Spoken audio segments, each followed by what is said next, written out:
আসসালামু আলাইকুম। লিডার ইনস্টিটিউটে ডিজিটাল মার্কেটিং এর আপনারা হচ্ছেন 96তম ব্যাচ। আজকে হচ্ছে আপনাদের 10ম ক্লাস। তো আমাদের কোর্সের মডিউলটা যেভাবে হচ্ছে ডিজাইন করা হয়েছে, 10টা ক্লাস পরে আপনাদের মিড টার্ম এক্সাম হবে। তো আজকে 10ম ক্লাস হয়ে গেলে পরে নেক্সট হচ্ছে আপনাদের মিড টার্ম এক্সাম হবে। তো এক্সাম সম্পর্কে বিস্তারিত আমি এখন বলবো। সবাই খুব মনোযোগ দিয়ে শুনবেন এবং যারা হচ্ছে লেটে জয়েন হবেন রেকর্ডিংটা খুব ভালো মতো দেখে নেবেন। এরপরে যদি কারো কোনো প্রশ্ন থাকে আমাকে ক্লাস শেষে জিজ্ঞেস করতে পারবেন। তো আপনাদের মিড টার্ম এক্সামটা একটা সেলফ ইভালুয়েশন টেস্টের মতো, যে এখানে হচ্ছে আপনি এই 10টা ক্লাসে কি কি শিখেছেন সেটা নিজেকে নিজে মূল্যায়ন করবেন। তো অনলাইন এক্সামের সাথে মানে যারা কখনো দেননি বা কখনো অ্যাটেন্ড করেননি তাদের জন্য একটা ভালো এক্সপিরিয়েন্স হবে। তো এই কারণেই হচ্ছে মিড টার্ম এক্সামটা নেওয়া হয়। তো থিওরিটিক্যাল এক্সাম হবে এখানে, হচ্ছে আপনাদের 50 মার্কসের একটা এক্সাম, যেখানে 25টা থাকবে এমসিকিউ আর 5টা থাকবে শর্ট কোয়েশ্চেন। 25টা এমসিকিউর জন্য 25 মার্কস, আর 5টা শর্ট কোয়েশ্চেনের জন্য এক একটা কোয়েশ্চেনের জন্য 5 মার্কস করে 25 মার্কস। তো ইন টোটাল হচ্ছে 50 মার্কসের এক্সাম। পাশ করতে হলে আপনাদেরকে পেতে হবে 35। আর এখানে হচ্ছে আপনাদের এই বিগত 10টা ক্লাসে যা যা কিছু শেখানো হয়েছে এর ক্লাস ভিডিওগুলো সবাই খুব ভালোভাবে দেখবেন, 10টা ক্লাস ভিডিও খুব ভালোভাবে দেখবেন। এছাড়া ডিজিটাল মার্কেটিং নিয়ে প্রশ্ন থাকতে পারে বা টেকনোলজি নিয়ে প্রশ্ন থাকতে পারে, তো সেগুলো একটু পড়াশোনা করবেন। আর যেটা বলছি যে সময় হচ্ছে 40 মিনিটস, 40 মিনিটের সময়ের মধ্যে হচ্ছে আপনারা এক্সাম কমপ্লিট করে হচ্ছে খাতা জমা দিবেন। তো যেদিন আপনাদের এক্সাম হবে সেদিন আর জুমে ক্লাস হবে না, আপনাদের ফেসবুক গ্রুপে আমি নোটিশ দিব। ওই নোটিশের মধ্যে হচ্ছে প্রশ্নের লিঙ্কটা দেওয়া থাকবে। তো ওই লিঙ্কে যে যখন ক্লিক করবেন তার টাইমিংটা তখন থেকে শুরু হবে। তো সেখানে আপনারা হচ্ছে যে যখন পরীক্ষা শুরু করবেন তখন থেকে 40 মিনিটের ভিতরে পরীক্ষা শেষ করে হচ্ছে অ্যান্সার শিটটা সাবমিট করবেন। তো সেদিন তো আর জুমে ক্লাস হবে না। আপনাদের ক্লাস টাইম তো 9টায়। তো 9টা থেকে রাত 12টা পর্যন্ত হচ্ছে আপনাদের প্রশ্নের লিঙ্কটা গ্রুপে থাকবে। 12টার পরে সেটা হচ্ছে ডিলিট করে দেওয়া হবে। তো এই টাইমিং এর মধ্যে 9টা থেকে 12টার মধ্যে আপনাদের 40 মিনিট সময় হাতে নিয়ে যার যার কনভিনিয়েন্ট টাইমে হচ্ছে এক্সামটা কমপ্লিট করবেন। আর আরেকটা বিষয় হচ্ছে যেহেতু সেলফ ইভ্যালুয়েশন, আপনার অ্যান্সার শিটটা আপনি নিজে মূল্যায়ন করবেন। এটা আলাদাভাবে কেউ মূল্যায়ন করবে না বা কেউ দেখবে না। তো আপনারা এক্সামটা কমপ্লিট করে এটা সাবমিট করার পর আপনাদের ওখানে ভিউ রেজাল্ট বা ভিউ স্কোর একটা অপশন পাবেন। ওখানে ক্লিক করলে আপনারা যে অ্যান্সার শিটটা এইমাত্র সাবমিট করেছেন সেটা আপনার সামনে আসবে।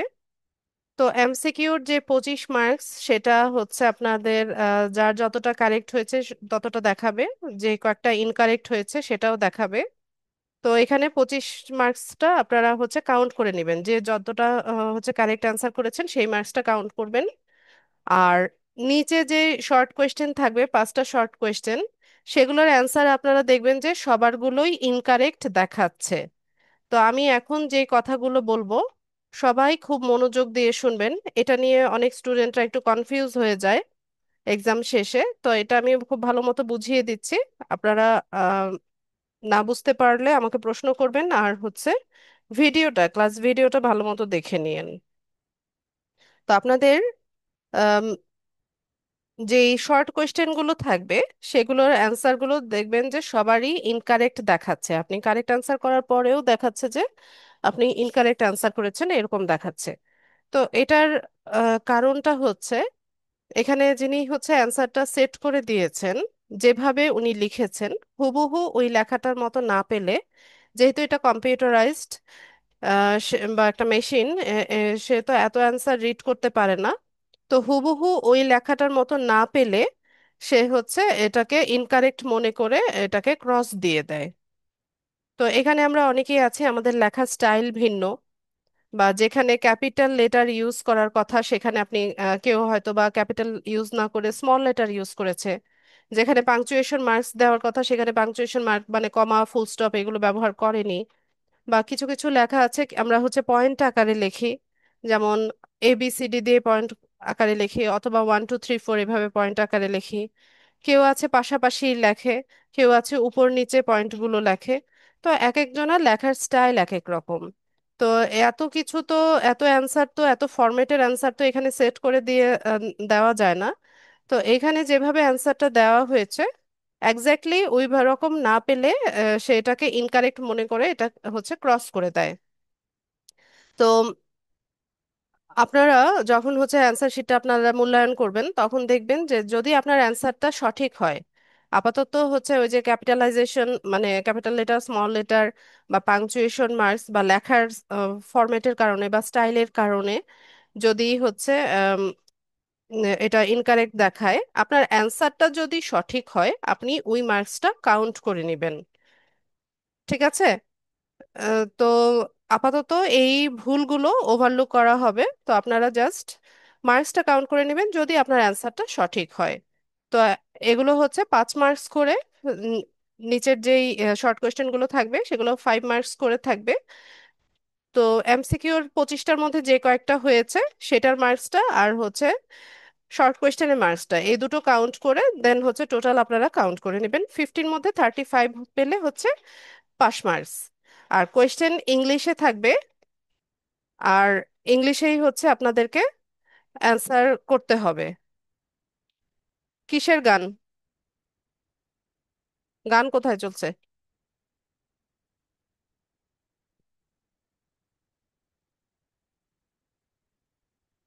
এখানে কোনো গান হচ্ছে না, আপনার ওখানে গান চলছে কিনা সেটা দেখেন।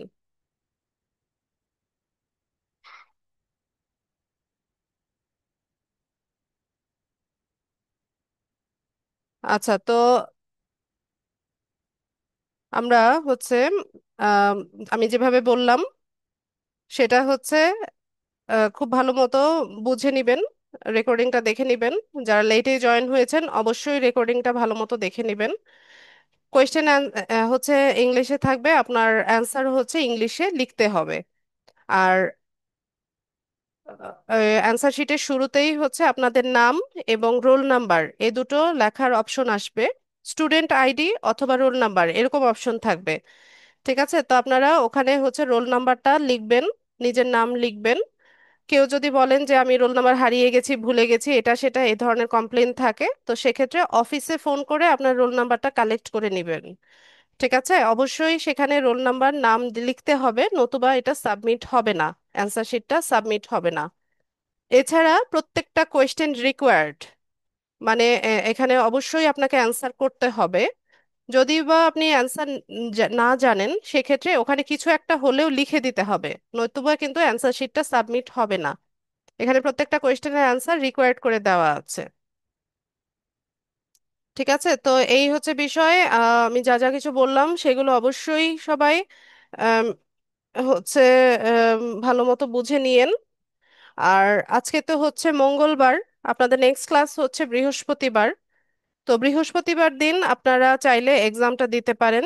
আর আপনারা যদি মনে করেন যে আপনাদের প্রিপারেশনের জন্য টাইম লাগবে সেক্ষেত্রে আপনারা রবিবারটা পিক করতে পারেন।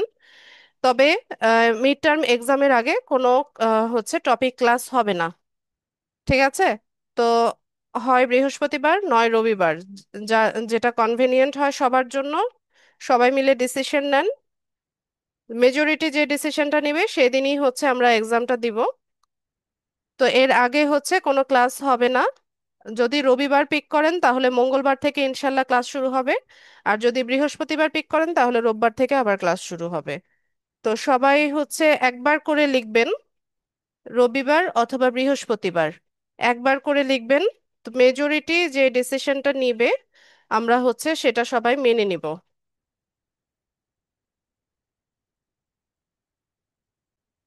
একবার করে লেখেন সবাই।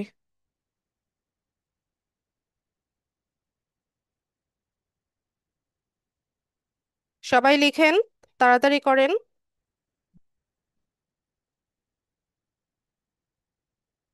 রবিবার যদি পিক করেন, বৃহস্পতিবার কিন্তু ক্লাস বন্ধ থাকবে প্রিপারেশনের জন্য। ঠিক আছে, সেটা মাথায় রাখবেন।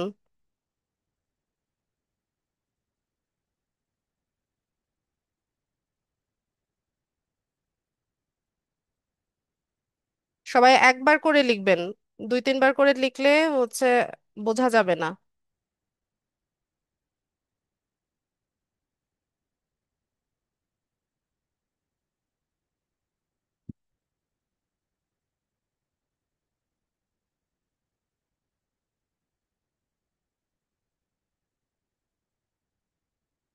দ্রুত দ্রুত।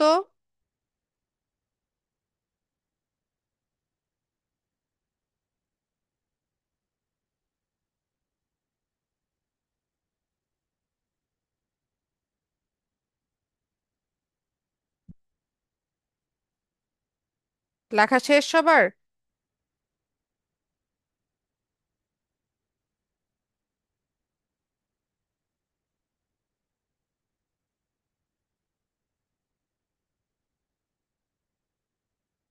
তো আমার মনে হচ্ছে যে রবিবারেই হচ্ছে সবচাইতে বেশি সবাই এগ্রি করেছে।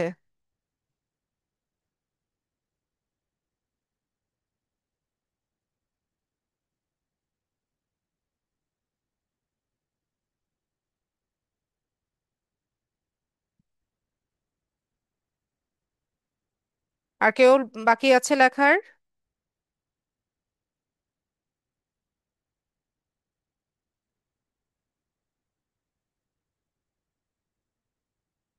আচ্ছা, রবিবার যারা লিখছেন ভালো মতো বুঝে নিয়েন, বৃহস্পতিবার কিন্তু প্রিপারেশনের জন্য ক্লাস বন্ধ থাকবে। ঠিক আছে, রোববার দিন পরীক্ষা হবে, ইনশাল্লাহ মঙ্গলবার থেকে আবার হচ্ছে আমাদের ক্লাস হবে।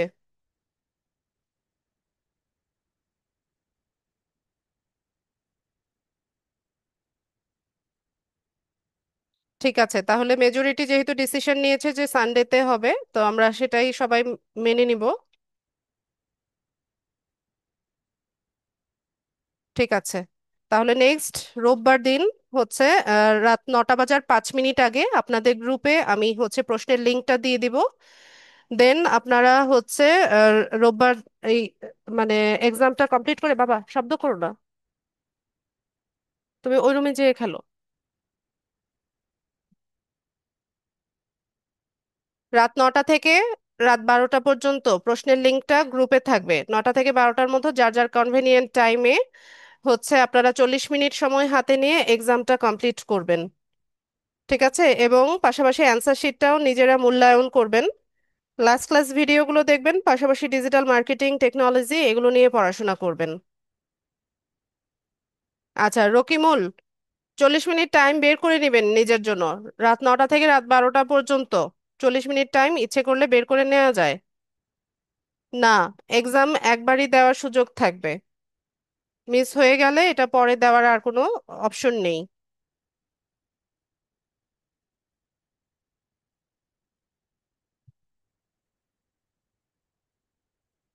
আচ্ছা, আর কি যেন একটা প্রশ্ন পেয়েছিলাম।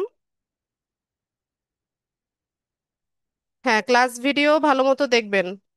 ক্লাস ভিডিওগুলো ভালো মতো দেখবেন। ঠিক আছে শুভ, আপনি চাইলে এই এক্সামটা স্কিপ করেন, খুব বেশি অসুস্থ থাকলে আপনার প্রয়োজন নেই এই এক্সামটা দেওয়ার, কিন্তু কোর্স ফাইনাল এক্সামটাতে অংশগ্রহণ করার চেষ্টা করবেন।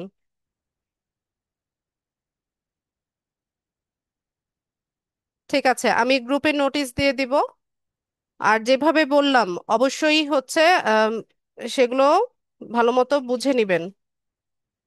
ঠিক আছে, তো আজকে আমাদের 10th ক্লাস, আজকে আমাদের হচ্ছে একটা থিওরিটিক্যাল ক্লাস হবে। আজকে আমরা এসইওর ইন্ট্রো, টাইপস অ্যান্ড ক্লাসিফিকেশন সম্পর্কে জানবো।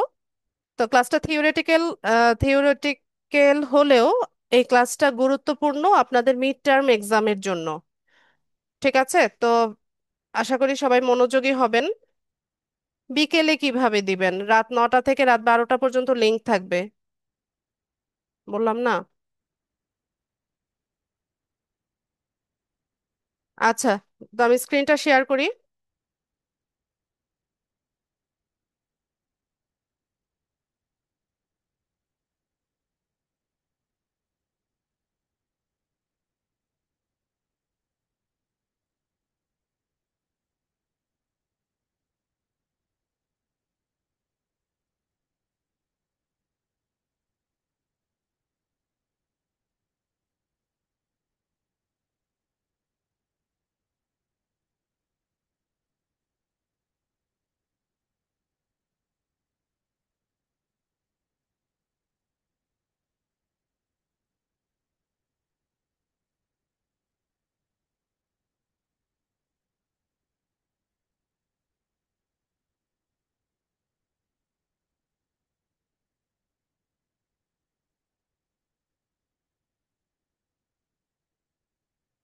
আচ্ছা, আজকে আমাদের ক্লাসের টপিক হচ্ছে এসইও।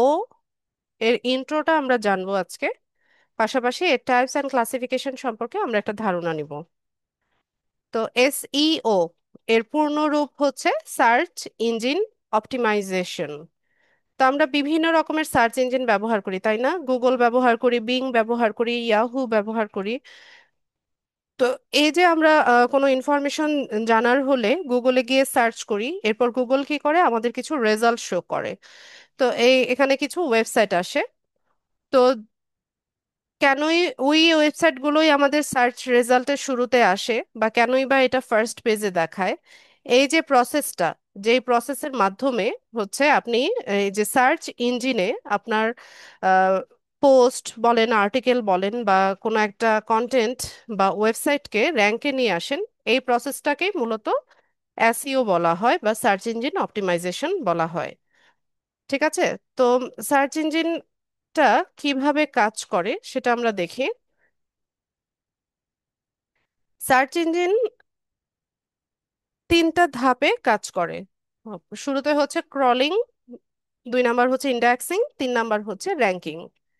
ক্রলিং, ইন্ডেক্সিং, র্যাঙ্কিং, এই তিনটা ধাপে মূলত হচ্ছে সার্চ ইঞ্জিনটা কাজ করে। তো আমরা যখন কোনো কিছু হচ্ছে পাবলিশ করি, অনলাইনে পাবলিশ করি, যে কোনো পেজে বা প্রোফাইলে বা কোথাও যদি পাবলিশ করি, বা আমরা এক্সাম্পল হিসেবে যদি ধরি যে গুগলে ইয়ে করি, পাবলিশ করি, তো সেক্ষেত্রে কি হয়? এটা পাবলিশ করার পর এটা জাস্ট ইমাজিন করা হয় যে এরকম আপনারা ইমেজটাতে দেখেন একটা স্পাইডার দেখাচ্ছে, তাই না? এটাকে বলা হয় বোট, রোবটের সংক্ষিপ্ত রূপ বোট। তো এটা জাস্ট ইমাজিন করা হয় যে এরকম একটা স্পাইডার বা বোট কি করে, আমাদের ওই কন্টেন্টের উপর দিয়ে ক্রল করে যায়। তো ক্রল করে করার মানেটা হচ্ছে সে এখান থেকে ক্রল করে এবং কিছু ডেটা কালেক্ট করে, কিওয়ার্ড কালেক্ট করে, বা ইমেজগুলো দেখে সে বোঝার চেষ্টা করে যে আমাদের কন্টেন্টটা কি টাইপের বা কোন ক্যাটাগরির বা কি ধরনের কন্টেন্ট আমরা হচ্ছে এখানে পাবলিশ করেছি।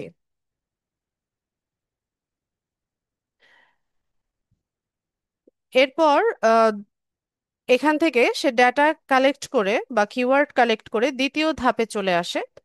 দ্বিতীয় ধাপে এসে সে হচ্ছে ইন্ডেক্স করে। তো ইন্ডেক্স করে কোথায়? একটা লার্জ ডাটাবেজে সে হচ্ছে একটা ইন্ডেক্স করে। তো এখানে সে হচ্ছে ক্যাটাগরি ওয়াইজ কন্টেন্টগুলোকে আলাদা করে ফেলে। ধরেন ফুড রেলিভেন্ট কোনো একটা কন্টেন্ট যদি হয়, সেটাকে ফুড রেলিভেন্ট ডাটাবেজের মধ্যে হচ্ছে সে এটাকে স্টোর করে রাখে বা ইন্ডেক্স করে রাখে। বা ফ্যাশন রেলিভেন্ট বা যে কোনো টাইপের হলে সেইভাবে হচ্ছে ক্যাটাগরি ওয়াইজ সে হচ্ছে এটাকে আলাদা করে ফেলে। এরপর তিন নাম্বার ধাপে এসে সে এটাকে র্যাঙ্ক করে। সে হচ্ছে সার্চ ইঞ্জিনে গিয়ে এটা দেয়, আম, সব ডাটাগুলো দেয়, তারপর সার্চ ইঞ্জিনে গিয়ে সেটা হচ্ছে র্যাঙ্ক করে। তো এই তিনটা ধাপে, ক্রলিং, ইন্ডেক্সিং, র্যাঙ্কিং, এই তিনটা ধাপে মূলত হচ্ছে সার্চ ইঞ্জিনটা কাজ করে। বিভিন্ন রকমের সার্চ ইঞ্জিন আছে, তো আমরা হচ্ছে সবচাইতে বেশি ব্যবহার করি কি? গুগলকে ব্যবহার করি, তাই না? এছাড়াও আরো অনেক সার্চ ইঞ্জিন আছে, কিছু কিছু দেশ আছে যারা তাদের নিজস্ব সার্চ ইঞ্জিন ইউজ করে।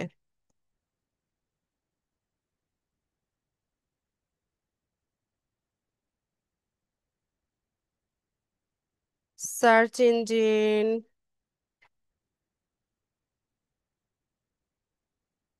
Various types of.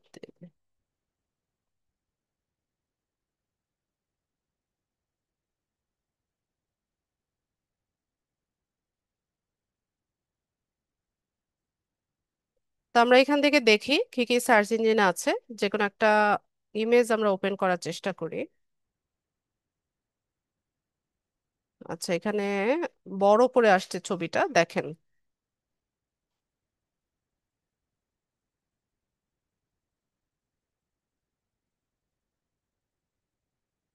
আচ্ছা, তো গুগল তো আমরা সবাই ব্যবহার করি, গুগল সম্পর্কে আমাদের ধারণা আছে। এছাড়া বিং, মাইক্রোসফটের যেটা বিং, বিং ব্যবহার করি।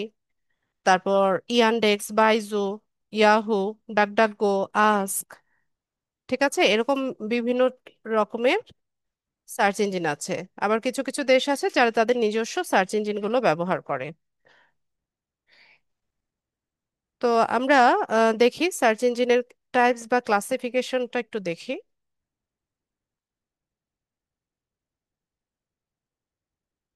আয়াত।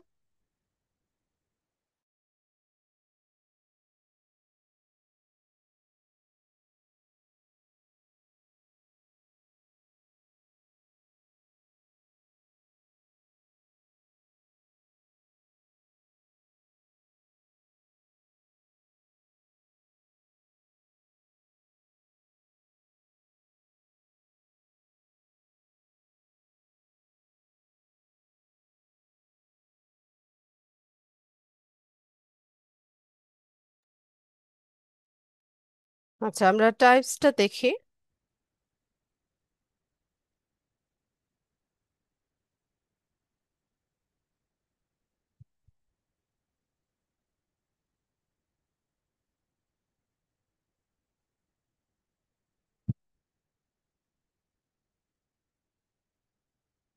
আচ্ছা, তো সার্চ ইঞ্জিন অপটিমাইজেশনকে 12 টাইপসে হচ্ছে ভাগ করা হয়েছে, বা 12 টাইপস আছে। তো এখান থেকে সবগুলো আমাদের এখন জানার প্রয়োজন নেই, আমাদের জন্য যেটা যতটুকু ইম্পর্টেন্ট আমরা ততটুকু জানবো। তো আপনাদের যদি সিম্পলি এভাবে কোয়েশ্চেন করে যে টাইপস অফ এসইও জানতে চায় বা ক্লাসিফিকেশন জানতে চায়, সেক্ষেত্রে আপনারা 4 টাইপস লিখবেন: on page SEO, off page SEO, technical SEO, local SEO. ঠিক আছে? এই 4 প্রকার লিখবেন: on page, of page, technical, local. তো অন পেজ এসইও বা অন সাইট এসইওটা কি, এটা একটা ধারণা নেই আমরা। নাম থেকেই অনেকটা বোঝা যাচ্ছে যে অন পেজ মানে পেজের ভিতরে বা পেজের উপরে বা পেজের মধ্যে যে কাজগুলো হয়, এসইও যে কাজগুলো হয়, সেটাকে অন পেজ এসইও বলে। আমরা লিঙ্কডইনে আর্টিকেল রাইট করেছিলাম না কিছুদিন আগে, আপনাদের এই ক্লাসটা হয়েছিল। তো সেখানে আপনাদের যে কাজটা দেখানো হয়েছিল সেটা কিন্তু অন পেজ এসইওর একটা কাজ ছিল। যেমন আমরা একটা আর্টিকেল পাবলিশ করার জন্য সেখানে একটা টাইটেল দিয়েছি, একটা মেটা টাইটেল দিয়েছি, কিছু ইমেজ ব্যবহার করেছি, তারপর হচ্ছে আমরা সেখানে কিছু হাইপার লিঙ্ক করেছিলাম, আপনাদের মনে আছে কিনা। তো এই কাজগুলো কিন্তু আমরা কি করেছি, অন পেজ এসইও করেছিলাম, ওই আর্টিকেলটাকে আমরা অন পেজ এসইও করেছিলাম। তো এই যে কাজগুলো একটা পেজকে র্যাঙ্ক করানোর জন্য বা একটা ওয়েবসাইটকে র্যাঙ্ক করানোর জন্য পেজের ভিতরে যে কাজগুলো হয়, সেটাকে অন পেজ এসইও বলে। তো এটা এখানে কি লিখছে আমরা একটু পড়ি। On-site SEO refers to the practice of optimizing elements on a website, such as the content and HTML code, to improve its ranking in search engine results pages and attract more relevant traffic to the website. This is different from off-site SEO, which involves optimizing external factors like backlinks and social media signals. আচ্ছা, তো আমি এতক্ষণ যেটা বললাম সেটাই বললাম। এখানে বলছে যে এখানে সার্চ ইঞ্জিন রেজাল্ট পেজেসে আপনার এটাকে র্যাঙ্ক করানোর জন্য পেজটার ভিতরে বা কন্টেন্টের মধ্যে যে কাজগুলো হয়ে থাকে সেটাকেই অন পেজ এসইও বলে। আর এটা অফ সাইট এসইও বা অফ পেজ এসইওর চাইতে একটু পার্থক্য আছে বা একটু ভিন্নতা আছে। তো অন পেজ এসইও গুলো কি কি দেখেন। SEO keyword research. এসইওর একটা বিরাট অংশ জুড়ে আছে এসইও কিওয়ার্ড রিসার্চ। আমরা যখন কোনো কন্টেন্ট লিখি সেখানে হচ্ছে সার্চেবল কিওয়ার্ড ইউজ করে আমাদেরকে টাইটেল, মেটা টাইটেল, ডেসক্রিপশন এগুলো তৈরি করতে হয়। তো এটা হচ্ছে আপনার এই কন্টেন্টটাকে র্যাঙ্ক করতে সাহায্য করে। এরপর হচ্ছে quality SEO content, internal linking, যেটা আমরা হাইপার লিঙ্ক করলাম সেটার কথা বলছে। এরপর metadata SEO optimization, image SEO. Image এসইওর ক্লাস আছে আপনাদের সামনে, কিভাবে ইমেজ এসইও করতে হয় সেটা শেখানো হবে। তারপর ইউআরএল স্ট্রাকচার, এই কাজগুলো হচ্ছে অন পেজ এসইওর মধ্যে পড়ে। মানে অন পেজ এসইও করতে হলে আমাদেরকে এই এই কাজগুলো করতে হয়।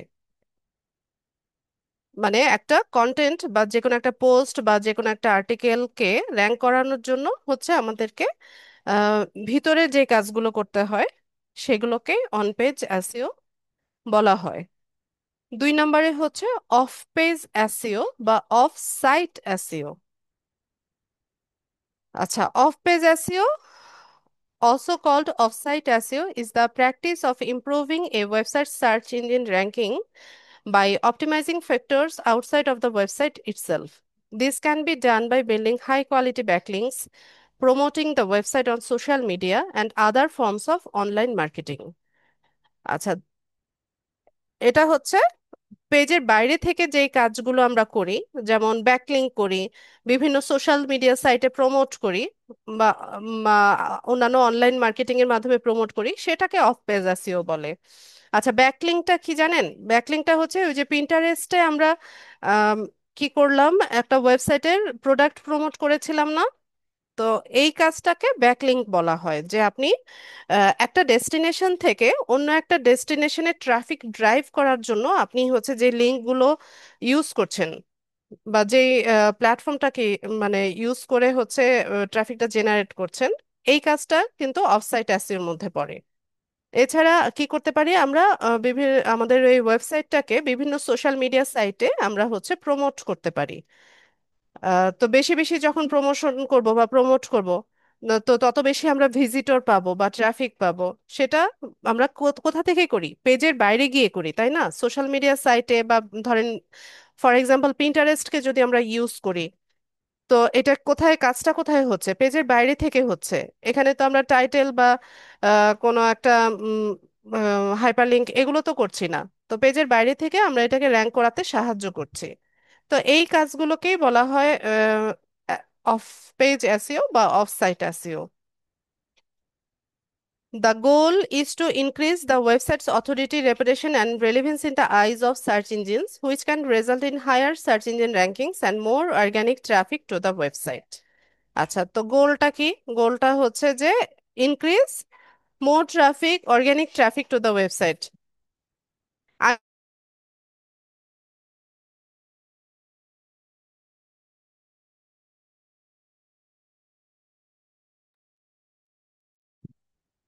ঠিক আছে।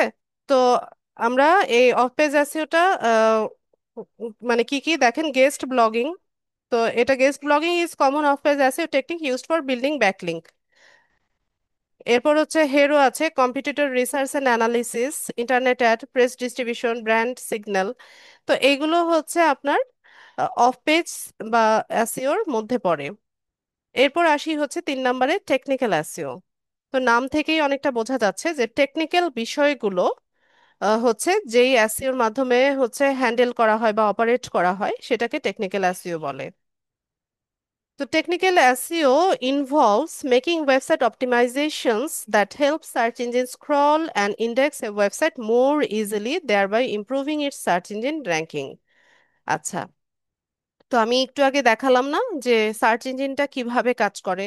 একটা বোট বেরিয়ে আসে, ওই বোটটা ক্রল করে যায়, তারপর হচ্ছে ডাটাগুলোকে ইন্ডেক্স করে, এরপর হচ্ছে এটা সার্চ ইঞ্জিনে ভিজিবল হতে বা র্যাঙ্ক করতে সাহায্য করে। তো এই যে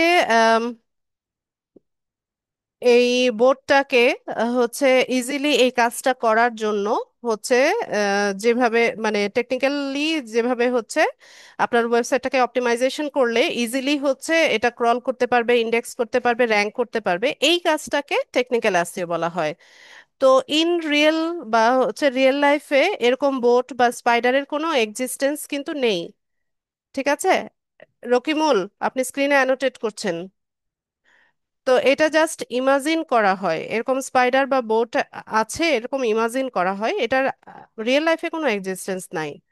তো সে মানে সে যেন ইজিলি হচ্ছে ক্রল করে ডাটাগুলো কালেক্ট করে র্যাঙ্ক করাতে পারে, সেই কাজগুলো হচ্ছে টেকনিক্যাল অ্যাসি দিয়ে করা হয়।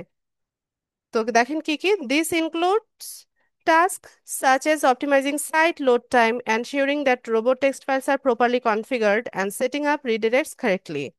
The goal of technical SEO is to make a website more accessible and user-friendly for both search engines and website visitors. আচ্ছা, টেকনিক্যাল এসইওর গোলটা কি?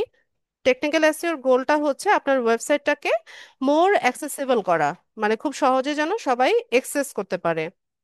এবং ইউজার ফ্রেন্ডলি করতে পারে কাদের জন্য? Both search engines and website visitor. মানে সার্চ ইঞ্জিনের জন্য এটা ইউজার ফ্রেন্ডলি হবে, আর ওয়েবসাইটে যে ভিজিটররা থাকবে তাদের জন্য ইউজার ফ্রেন্ডলি হবে। তো এখানে দেখেন টেকনিক্যাল অ্যাসিগুলো কি কি, মানে কি কি কাজ করে। শুরুতে হচ্ছে সাইট লোড টাইম। আচ্ছা, ধরুন আপনার হচ্ছে একটা ইনফরমেশন জানতে হবে। তো ইউজুয়ালি আমরা কি করি, ওই ইনফরমেশনটা জানার জন্য আমরা গুগলে সার্চ করি। গুগলে সার্চ করার পর গুগল আমাদেরকে রেজাল্ট শো করে। তো ওখানে কিছু ওয়েবসাইট আসে, তাই না? তো ধরুন আপনি ইনফরমেশনটা জানার জন্য হচ্ছে যে কোনো একটা ওয়েবসাইটে ক্লিক করলেন। ক্লিক করার পর ওই ওয়েবসাইটটা লোড হচ্ছে, বা হচ্ছে লোডিং হচ্ছে টাইমটা বেশি নিচ্ছে। তো আপনারা as a user point of ভিউতে চিন্তা করেন যে আমরা ইউজুয়ালি কি করি, যখন হচ্ছে কোনো ওয়েবসাইট বা কোনো একটা পেজ বা কোনো একটা সাইট লোড হতে অনেক বেশি টাইম নেয়, তখন আমরা কি করি, ওইটা ছেড়ে দেই বা ওইটা পরিত্যাগ করে আমরা অন্য আরেকটা ওয়েবসাইটে চলে যাই বা অন্য একটা পেজে চলে যাই যেখানে হচ্ছে লোডিং টাইমটা কম, তাই না? তো এই যে সাইটের লোড টাইমটা, এটাকে রিডিউস করা বা কন্ট্রোল করা, এই কাজটা হচ্ছে টেকনিক্যাল এসইও দিয়ে করা হয়। ঠিক আছে? তো আজকাল তো মানুষের এত ধৈর্য নাই যে কখন হচ্ছে সাইট লোড হবে দেন হচ্ছে সে সেখান থেকে ইনফরমেশন জানবে। তো আপনাকে কি করতে হবে, যদি আপনি ওয়েবসাইটের ভিজিটর ধরে রাখতে চান, তো সেক্ষেত্রে আপনার সাইটের লোডিং টাইমটা আপনাকে কমিয়ে আনতে হবে, যে 2 সেকেন্ডের মধ্যে আপনার ওয়েবসাইটটা লোড হয়ে যাবে, এটা আপনাকে মেক শিওর করতে হবে। আর এই কাজটাই হচ্ছে টেকনিক্যাল এসইও দিয়ে করা হয়।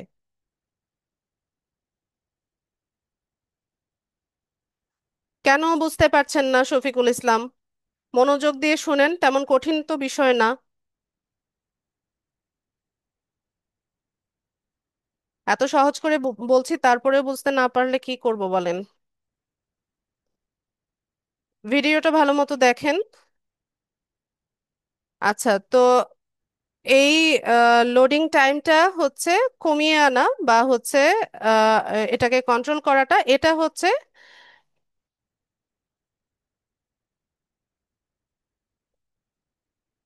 টেকনিক্যাল এসইও দিয়ে করা হয়। ঠিক আছে? এরপর আসি হচ্ছে মোবাইল ফ্রেন্ডলিনেস। তো ম্যাক্সিমাম ইউজাররা কি মোবাইল ইউজার, তাই না? যাদের ল্যাপটপ ডেস্কটপ আছে এরাও মোবাইল ইউজার, এদেরও হচ্ছে তো আমরা তো আর সাধারণত ল্যাপটপ বা ডেস্কটপে হচ্ছে এত বেশি সার্চ করি না। আমাদের মোবাইলটা হাতের কাছে থাকে, মোবাইলেই হচ্ছে ম্যাক্সিমাম টাইম আমরা ব্রাউজ করি বা ইউজ করি।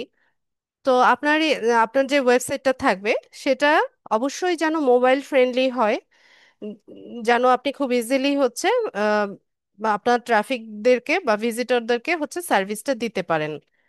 ঠিক আছে?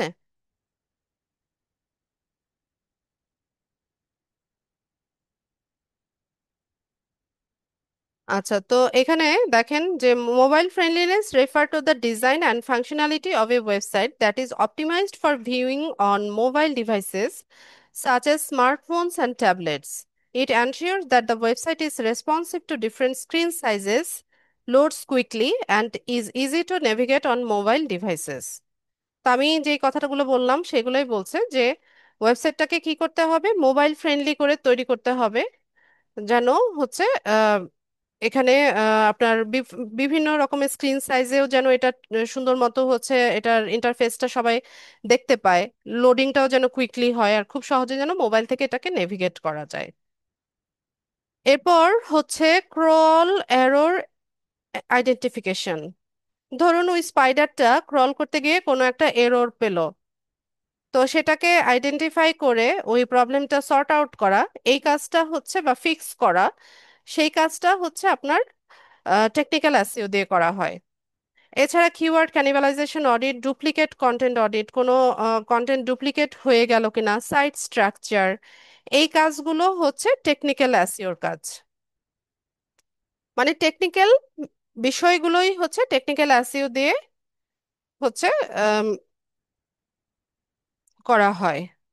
এরপর এখানে 5 নাম্বার লেখা আছে কিন্তু এটা আপনারা 4 নাম্বার পড়বেন। 4 নাম্বার হচ্ছে লোকাল এসইও। আমি বললাম যে এখান থেকে আমরা আমাদের জন্য যেগুলো ইম্পর্টেন্ট আমরা শুধু সেটাই পড়বো। এখানে এসইও কে অনেকভাবে ক্লাসিফাই করা হয়েছে।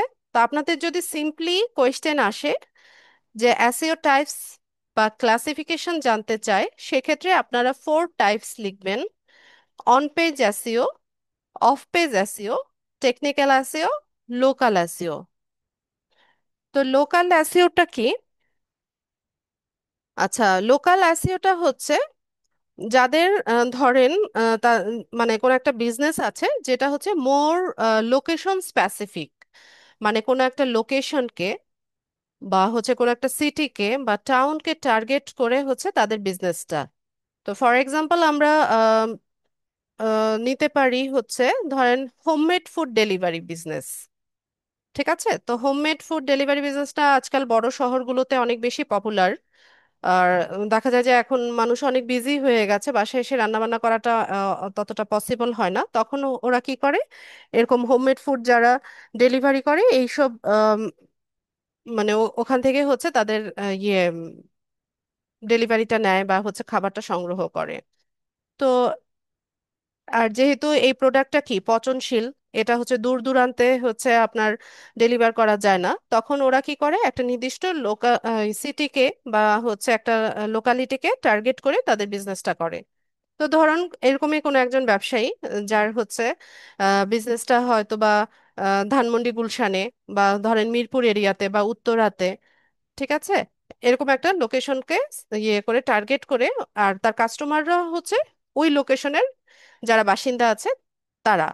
তো সে যে ওয়েবসাইটটা তৈরি করবে, সেটাকে যে এসইওটা সে করবে সেটাকে সে লোকাল এসইও করবে। তো এখানে কি বলছে, local SEO strategy for local businesses is one of the most important types of SEO as it is helps the business become more visible in local search results on Google. আমরা অনেক সময় গুগলে search করি না যে ধরেন city bank near me. ঠিক আছে, আমি এভাবে সার্চ করি যে আমার আশেপাশে সিটি ব্যাংকের শাখা কোথায় আছে। তখন আমরা কি করলাম, একটা লোকেশনকে স্পেসিফিক করে হচ্ছে আমরা গুগলে সার্চ করলাম। তো গুগল তো আমার লোকেশন জানে, জানে না আপনার আমার সবার লোকেশন গুগল জানে, কারণ আমরা ওখানে আমাদের লোকেশনটাকে হচ্ছে এই শেয়ার করে রেখেছি, তাই না? তো সেভাবেই ধরেন কোনো কারো হোমমেড ফুড ডেলিভারির হচ্ছে প্রয়োজন পড়লো। তো সেক্ষেত্রে সে কি করলো, সে হচ্ছে লিখলো যে homemade food delivery in Mirpur, এভাবে লিখলো। তখন কি হলো, সে হচ্ছে মিরপুরে যাদের হোমমেড ফুড ডেলিভারির বিজনেস আছে এদের ওয়েবসাইটগুলো হচ্ছে তার সামনে গুগল দেখাবে। ঠিক আছে, তো আমি এটাই আপনাদেরকে বোঝাতে চাচ্ছি যে যাদের কোনো একটা নির্দিষ্ট লোকেশনকে টার্গেট করে যাদের বিজনেস, এরা তাদের ওয়েবসাইটটাকে হচ্ছে লোকাল এসইও করবে। ঠিক আছে, তো এসইও বিষয়টা এতটা সহজ না। ঠিক আছে, এটা বুঝতে একটু কষ্টই হবে আপনাদের, যারা একদমই নতুন আপনাদের বুঝতে একটু কষ্টই হবে। তো এত বিস্তারিত না জানলেও চলবে। এখন আমি যতটুকু বোঝাতে চাচ্ছি সেটা বুঝেন কিনা ওইটা একটু দেখেন। আর আপনাদের এক্সামের জন্য শুধুমাত্র আপনাদের নামগুলো লিখলেই হবে, এসইও টাইপস বা ক্লাসিফিকেশনের নামগুলো লিখলেই হবে, পুরোটা হচ্ছে বর্ণনা করতে হবে না। ঠিক আছে, তো এই গেল। এছাড়া এসইও কে হচ্ছে আপনার ইথিক ইথিক্সের উপর ভিত্তি করে বা নৈতিকতার উপর ভিত্তি করে 4 ভাগে ভাগ করা হয়েছে। 1 নাম্বার হচ্ছে হোয়াইট হ্যাট এসইও, 2 নাম্বার হচ্ছে ব্ল্যাক হ্যাট এসইও, 3 নাম্বার হচ্ছে গ্রে হ্যাট এসইও, আর 4 নাম্বার হচ্ছে নেগেটিভ হ্যাট এসইও। ঠিক আছে, এই 4 প্রকার হচ্ছে ইথিক্সের উপর ভিত্তি করে বা বাই ইথিক্স এসইও টাইপস বা ক্লাসিফিকেশন যদি জানতে চায় সেক্ষেত্রে 4 প্রকার লিখবেন। তো শুরুতে হোয়াইট হ্যাট এসইওটা কি? আচ্ছা, হোয়াইট হ্যাট এসইও টেকনিকটা হচ্ছে গুগল রিকমান্ডেড, মানে গুগলের তো কিছু রুলস আছে বা কিছু গাইডলাইন আছে। তো সেগুলো ফলো করে যেই এসইওটা করা হয় সেটাকে হোয়াইট হ্যাট এসইও বলা হয়। তো এখানে কি লিখছে সেটা আমরা একটা পড়ি। When you hear someone say white hat SEO, that means the SEO practices that are in line with the term of conditions in the major search engines including Google. White hat SEO improves your search engine ranking on the SERPs while regulating the integrity of your websites with the search engine's terms of service. আচ্ছা, white hat SEO practices are the best way to create a successful website. আচ্ছা, এই কথাটা একটু ভালো মতো বোঝেন যে white hat এসইওটা কি করে। একটা সাকসেসফুল ওয়েবসাইট ক্রিয়েট করার বেস্ট ওয়ে, ঠিক আছে, সবচাইতে ভালো উপায় হচ্ছে হোয়াইট হ্যাট এসইও। কারণ হোয়াইট হ্যাট এসইওতে গুগলের যেই আম, ইয়ে আছে, রুলস বা গাইডলাইন আছে, সেগুলো ফলো করে করা হয়। Here are a few white hat SEO practices that you must follow strictly. কি কি? Use keyword search descriptive meta tags, provide quality services and content to the website visitors, make your website easy to navigate. আচ্ছা, তো white hat SEO করতে হলে কি কি করতে হবে, কি কি কি আপনাকে মাস্ট ফলো করতে হবে স্ট্রিক্টলি। প্রথমে কিওয়ার্ড রিচ ডেসক্রিপটিভ মেটা ট্যাগস, এখানে আপনি যে ট্যাগগুলো দিবেন, যে কন্টেন্টে যে ওয়ার্ডগুলো লিখবেন, সেগুলো যেন কিওয়ার্ড রিচ হয়, মানে সার্চেবল কিওয়ার্ড দিয়ে তৈরি করা হয়। তারপর আপনার কোয়ালিটি সার্ভিস কন্টেন্ট দিতে হবে ওয়েবসাইট ভিজিটরসদের। আর আপনার ওয়েবসাইটে যেন খুব সহজে নেভিগেট করা যায়, সেটা আপনাকে মেক শিওর করতে হবে। এই কাজগুলো করলেই আপনার হচ্ছে ওয়েবসাইটটা, গুগলই সাহায্য করবে আপনার এই বিজনেসটাকে বা ওয়েবসাইটটাকে র্যাঙ্ক করাতে, গুগলই সাহায্য করবে। গুগলের সমস্ত রুলস বা গাইডলাইনে যদি আপনি ফলো করেন, তো গুগলই সাহায্য করবে আপনার ওয়েবসাইটটাকে র্যাঙ্ক করার করতে। এরপর 2 নম্বরে হচ্ছে ব্ল্যাক হ্যাট এসইও। আচ্ছা, ব্ল্যাক হ্যাট এসইওটা হচ্ছে হোয়াইট হ্যাট এসইওর জাস্ট অপোজিট। হোয়াইট হ্যাট এসইওতে হচ্ছে গুগল যা কিছু রিকমেন্ড করে বা রুলস গাইডলাইন সব কিছু ফলো করে। আর ব্ল্যাক হ্যাটে হচ্ছে তার পুরো উল্টোটা। সে হচ্ছে গুগলের যে স্বাভাবিক অ্যালগোরিদম আছে বা কাজ করার যে ধরনটা আছে, সেটাকে হচ্ছে সে ম্যানুপুলেট করে বা এক্সপ্লয়েট করে দেয়। এখানে হচ্ছে আপনার গুগলের রুলস রেগুলেশন কোনো কিছু ফলো করা হয় না। ঠিক আছে, তো এই কাজটা করা যাবে না।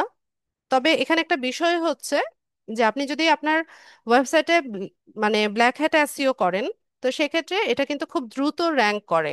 বলে না যে নৈতিকতা, মানে শর্টকাটে হচ্ছে খুব দ্রুত সফলতা পাওয়া যায়, কিন্তু এটা বেশি দিন টেকসই হয় না। আপনি হচ্ছে খুব দ্রুত যেমন আপনার ওয়েবসাইটটাকে র্যাঙ্ক করাতে পারবেন, এবং ঠিক তত দ্রুততার সাথে গুগল সার্ভার থেকে আপনার ওয়েবসাইটটা ডিলিট হয়ে যাবে। গুগল যখন নোটিস করবে যে আপনার ওয়েবসাইটে অনেক বেশি ক্লিক আসছে বা অনেক বেশি ভিজিটর যাচ্ছে, কিন্তু এরা যেই পারপাসে আপনার ওয়েবসাইটটা ভিজিট করছে সেটা আপনি সার্ভ করতে পারছেন না, বা এরা আপনার ওয়েবসাইটে খারাপ রিভিউ দিচ্ছে, ব্যাড রিভিউ দিচ্ছে, বা এখানে ভিজিটররা বেশি টাইম হচ্ছে স্পেন্ড করছে না, তখন গুগল বুঝে যাবে যে আপনি হচ্ছে এখানে ব্ল্যাক হ্যাট এসইও করেছেন, এবং যখনই সে এটা বুঝতে পারবে, আপনার ওয়েবসাইটটাকে সে সার্ভার থেকে পুরোপুরি ডিলিট করে দেবে। তো এখানে কি বলছে সেটা দেখি, যে black hat SEO exploits weaknesses in Google search algorithm to rank higher in its search results, spammy or paid link building strategies, keyword stuffing, clogging, etc. are used to get ahead in search engine results. These practices give instant results, but they can impact your website negatively if detected by Google. Hence, it is advised to avoid black hat SEO. ঠিক আছে, তো আমি যেই কথাগুলো বললাম সেটাই এখানে লিখেছে, যে এটাকে কি করতে হবে, it is advice to avoid, এটাকে অবশ্যই অ্যাভয়েড করতে হবে আপনাকে। আচ্ছা, এরপর 3 নম্বরে হচ্ছে গ্রে হ্যাট এসইও।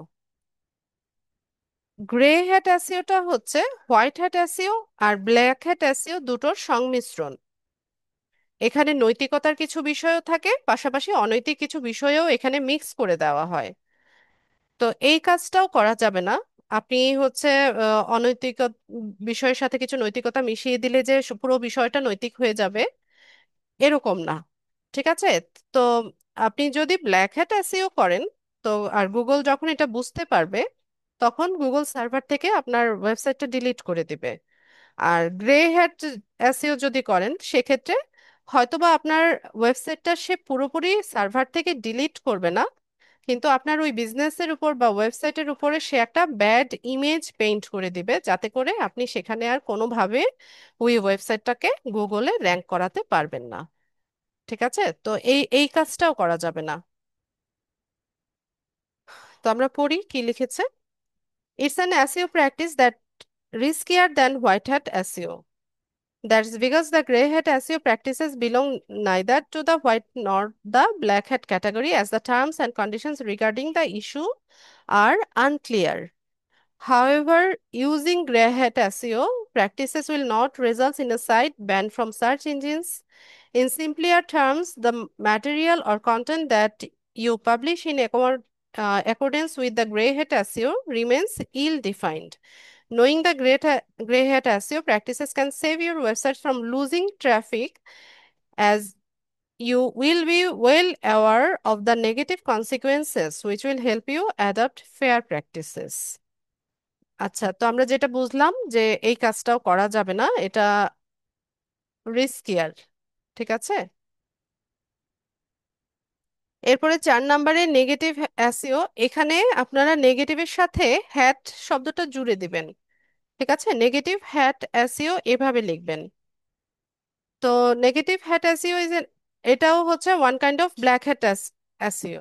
ঠিক আছে, ব্ল্যাক হ্যাট এসইও তে যেভাবে হচ্ছে আপনার রুলস গুলো হচ্ছে উম, মানা হয় না, এখানেও তাই। তো negative hat SEO is an abhorrent and unethical sort of SEO practice today. The goal of negative SEO is to lower your competitors' search rankings so that you can overtake them or gain an advantage over them. আচ্ছা, নেগেটিভে কি করা হয় জানেন? Negative হ্যাটে কি করা হয়, এটার গোলটা কি? এটার গোল হচ্ছে আপনার যে কম্পিটিটর আছে বা সিমিলার ওয়েবসাইটগুলো, ধরেন সিমিলার প্রোডাক্ট বা সিমিলার কন্টেন্ট নিয়ে যে ওয়েবসাইটগুলো আছে, এরাই তো আপনার কম্পিটিটর। এদের সার্চ র্যাঙ্কিংটাকে লোয়ার করে দেওয়া হয় এবং এখান থেকে একটা অ্যাডভান্টেজ গেইন করার চেষ্টা করা হয়। Bad SEO techniques include breaking into someone's site and creating a suspiciously large number of low quality links to it and publishing negative feedback or review about them on numerous internet forums and discussion boards, etc. ঠিক আছে, কি কি করা হয়? এই SEO তে কি করা হয় যে যারা কম্পিটিটর আছে এদের হচ্ছে মানে সন্দেহজনকভাবে অনেক অনেক বেশি হচ্ছে লিঙ্ক ক্রিয়েট করা হয়, তারপর নেগেটিভ ফিডব্যাক রিভিউ হচ্ছে বিভিন্ন ফোরামে বা বিভিন্ন ডিসকাশনে বা সোশ্যাল মিডিয়াতে, মানে তাদেরকে তাদের সম্পর্কে নেগেটিভিটি স্প্রেড করা হয়। তো এটা করা যাবে না। A person caught doing bad SEO can lead to a variety of legal issues. যদি কেউ হচ্ছে এরকম করে নেগেটিভ কাজগুলো করে, তো তাকে হচ্ছে লিগ্যাল ইস্যু বা হচ্ছে ফেস করতে হবে, বা হচ্ছে লিগালি তার বিরুদ্ধে অ্যাকশন নিতে পারবে। তো আমি আরেকবার রিক্যাপ করে দেই। আমাদের এসইওর টাইপস বা ক্লাসিফিকেশন নিয়ে যদি কোয়েশ্চেন আসে, সিম্পলি যদি হচ্ছে টাইপস বা ক্লাসিফিকেশন জানতে চাই, সেক্ষেত্রে আপনারা 4 টাইপস লিখবেন, যে অন পেজ এসইও বা on site SEO, off page SEO, 3 number হচ্ছে টেকনিক্যাল এসইও, 4 নাম্বার হচ্ছে লোকাল এসইও। আর ethically or by ethics SEO types and classification যদি জানতে চাই, সেক্ষেত্রে আপনারা হোয়াইট হ্যাট এসইও লিখবেন। এখান থেকে দেখিয়ে দেই আমি। হোয়াইট হ্যাট এসইও, 2 নম্বরে হচ্ছে ব্ল্যাক হ্যাট এসইও, 3 নম্বরে গ্রে হ্যাট এসইও, আর 4 নম্বরে হচ্ছে নেগেটিভ হ্যাট এসইও। এই 4 প্রকার লিখবেন। এসইও ইটসেলফ হচ্ছে একটা বিশাল সিলেবাস, এটা ডিজিটাল মার্কেটিং এর একটা পার্ট, কিন্তু এটা নিজেই হচ্ছে বিশাল বড় একটা ক্ষেত্র। ঠিক আছে, তো এসইও নিয়ে যদি আপনাদের ইন্টারেস্ট থাকে বা হচ্ছে এটা নিয়ে কাজ করতে চান, তো সেক্ষেত্রে মোটামুটি 2 থেকে আড়াই বছরের মতো টাইম নিয়ে নামবেন, কারণ এসইও অনেক টাফ আছে, এতটা সহজও না বিষয়গুলা। তো এটা শিখতে শিখতে প্রায় 6-7 মাস মতো টাইম লেগে যায়। এরপর হচ্ছে আপনি নিজে ওয়েবসাইট তৈরি করবেন। ওই ওয়েবসাইট র্যাঙ্ক করাতে করাতেও আপনার হচ্ছে 6-7 মাস বা 1 বছরের মতো টাইম লেগে যায়। এরপর ক্লায়েন্ট পেয়ে হচ্ছে ক্লায়েন্টের কাজ করতে করতে প্রায় 2 থেকে আড়াই বছরের মতো টাইম লাগে। তবে এখানে একটা বিষয় আছে, একটা মজার বিষয় আছে, সেটা হচ্ছে যদি সাকসেসফুলি আপনি হচ্ছে এটা শিখে হচ্ছে কোনো একটা ক্লায়েন্ট জোগাড় করতে পারেন বা কোনো একটা অর্ডার পান, তো সেক্ষেত্রে এটা ফুল টাইম জবের মতো হচ্ছে আপনাকে ওই ক্লায়েন্ট বারবারই হচ্ছে আপনাকে হায়ার করতে বাধ্য। কারণ এসইওটা রাতারাতি হয় না। এই যে সার্চ ইঞ্জিন বলেন আর গুগলে বলেন, র্যাঙ্ক করানোটা রাতারাতি হয় না। এটা যথেষ্ট টাইম কনজিউমিং একটা বিষয়, অনেক বেশি সময় নেয়। উম, মানে 6 মাস 7 মাস 8 মাসের মতো টাইম লেগে যায় সার্চ রেজাল্টে, রেজাল্ট পেজেস এটা শো করতে করতে। তো সেক্ষেত্রে বায়ার হচ্ছে আপনাকে লং টার্মে হচ্ছে আপনাকে কাজ দিতে বা হায়ার করতে সে বাধ্য, মাসের পর মাস হচ্ছে সে আপনাকে কাজ দিবে। এবং এই যদি র্যাঙ্ক করাতে পারেন, ওই র্যাঙ্কিংটা ধরে রাখার জন্যেও হচ্ছে সে আপনাকেই আপনাকেই লাগবে তার। ঠিক আছে, সে অন্য যদি কোনো ফ্রিল্যান্সার হায়ার করে, তো সেক্ষেত্রে আহ, আহ, এটা আবার হচ্ছে ডাউন হয়ে যাবে, কারণ আপনি যে কাজটুকু করে গেছেন, এটা সাধারণত ফ্রিল্যান্সাররা এরকম করে যে কোনো একটা ওয়েবসাইটকে র্যাঙ্ক করালো, তো নেক্সট টাইম যদি তাকে সে ওই বায়ার হায়ার না করে, তো সে যতটুকু কাজ করে গেছে সেটাকে সে আবার হচ্ছে আবার আগের মতো করে দিয়ে যায়। তো এরকম হয় বিষয়টা। তো তো এটাই আমি বোঝাতে চাচ্ছি যে এটা একদম মানে ফুল টাইম জবের মতো একটা বিষয়, তবে যথেষ্ট কঠিনও আছে।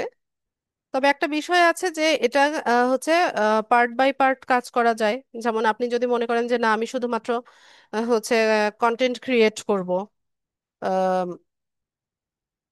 ধরেন পোস্ট তৈরি করা বা হচ্ছে কন্টেন্ট তৈরি করা, বা যেটাকে অন পেজ এসইওর মধ্যে পড়ে, যে আমি শুধুমাত্র অন পেজ এসইওর কাজ করব, বা আমি টেকনিক্যাল এসইওর কাজ করব, বা আমি শুধুমাত্র ব্যাকলিঙ্ক তৈরি করব, বা আমি শুধু কিওয়ার্ড রিসার্চ করব, সেটাও করা যায়। ঠিক আছে, এগুলো আলাদাভাবে পার্ট পার্টেও হচ্ছে আপনি ওইটাতে দক্ষ হয়ে ওই কাজটুকু করতে পারেন বা ওইটাও সেল করতে পারেন। তো ফাইবার আপওয়ার্কে তো এসইওর চাহিদা আছে, বিশাল চাহিদা আছে। এছাড়া শুধুমাত্র এসইও নিয়ে কাজ হয় এমন একটা মার্কেট প্লেস আছে, যেটার নাম হচ্ছে এসইও ক্লার্ক।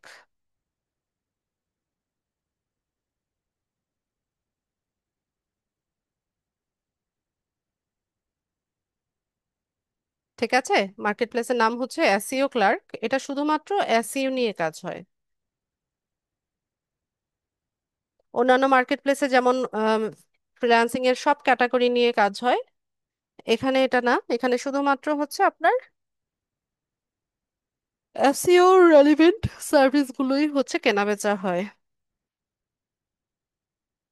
তো এখানে দেখেন, এখানে বিভিন্ন কিওয়ার্ড দিয়ে সার্চ করা যায়, যেমন content and writing, onsite SEO, programming, virtual assistant, local SEO, guest post, link building. হ্যাঁ, মার্কেট প্লেসে যেমনটা থাকে এরকম গিগ তৈরি করা আছে।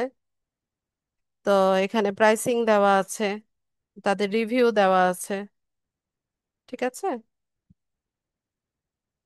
এই হচ্ছে বিষয়।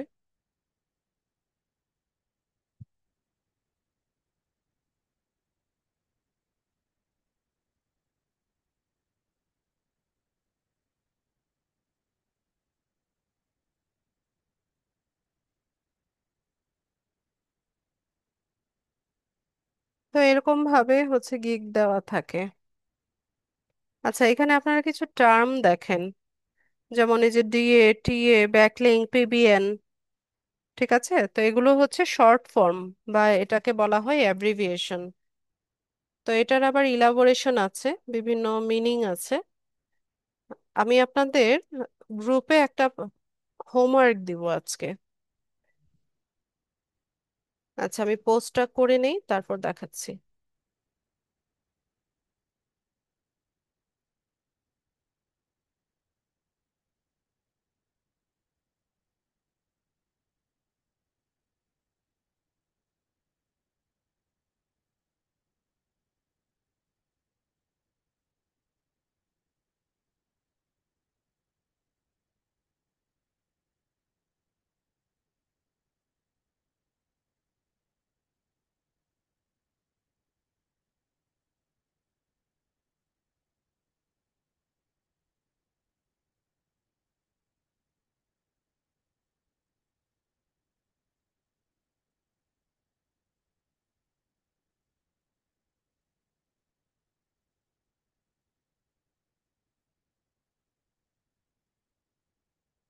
আপনারা 96 ব্যাচ।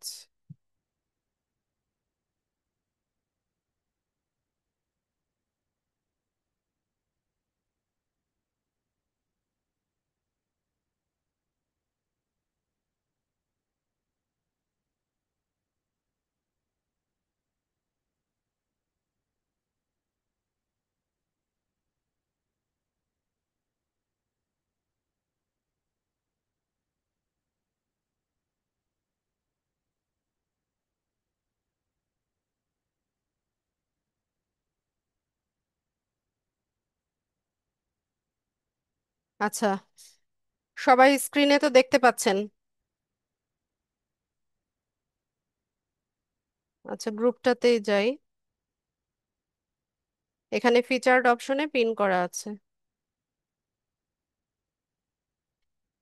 ঠিক আছে, এখানে আমি একটা হোমওয়ার্ক দিয়েছি আপনাদের, যে find out the elaboration of the following terms. এখানে দেখেন কিছু অ্যাব্রিভিয়েশন দেওয়া আছে। ঠিক আছে, TA, DA, PA, TF, CF, DR, PBN, এরকম কিছু অ্যাব্রিভিয়েশন দেওয়া আছে। এটার ইলাবোরেশনটা কি হবে বা এর পূর্ণ রূপটা কি হবে, সেটা আপনারা ফাইন্ড আউট করবেন। ফাইন্ড আউট করে আমার পোস্টের কমেন্টে এসে আপনারা এই এর অর্থগুলো বা ইলাবোরেশনটা কমেন্টে কমেন্ট করবেন। আলাদাভাবে পোস্ট করার প্রয়োজন নেই। এখানে পুরো মিনিংগুলো বের করে কমেন্টে এসে কমেন্ট করবেন। ঠিক আছে? তো আজকে কি বার? আজকে মঙ্গলবার। বৃহস্পতিবার রাত পর্যন্ত আপনাদের টাইম। বৃহস্পতিবারের মধ্যে সবাই এগুলো ফাইন্ড আউট করে এখানে কমেন্টে দিয়ে দিবেন। বৃহস্পতিবার দিন এটার ফুল মিনিংটা কি হবে বা সঠিকটা কি হবে সেটা আমি গ্রুপে পোস্ট করব। আর আরেকটা বিষয় বলে রাখি, যে TA, DA, PA, TF, CF, এগুলোর তো বিভিন্ন রকমের মিনিং আছে, তাই না? তো আমরা কিভাবে সার্চ করব যে ডিজিটাল মার্কেটিং এ এর মিনিংটা কি বা এসইও তে এটার মিনিংটা কি? এভাবে আপনারা খুঁজে বের করবেন। ঠিক আছে? কারণ টিএ, ডিএ, এই এব্রিভিয়েশন গুলোর আলাদা মিনিংও আছে, কিন্তু ওই মিনিং গুলো তো আমাদের প্রয়োজন নেই। আমাদের প্রয়োজন এসইও তে এটার মিনিংটা কি সেটা জানা। আর ব্যাকলিংটা এটা একটা ইয়ে হবে, ডেফিনেশনের মতো হবে। ব্যাকলিংটা কি সেটা আপনারা লিখবেন। তো আলাদাভাবে পোস্ট করবেন না, আমার পোস্টের কমেন্টে এসে আপনারা এটা খুঁজে বের করে এখানে সবাই কমেন্ট করে দিবেন। ঠিক আছে, বোঝা গেছে?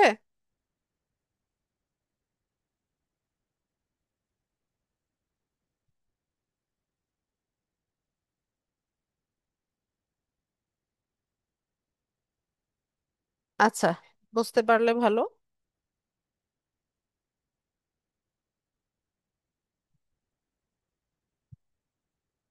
ঠিক আছে, তাহলে সবাই এখানে কমেন্টে এসে আপনাদের হোমওয়ার্ক গুলো সাবমিট করবেন।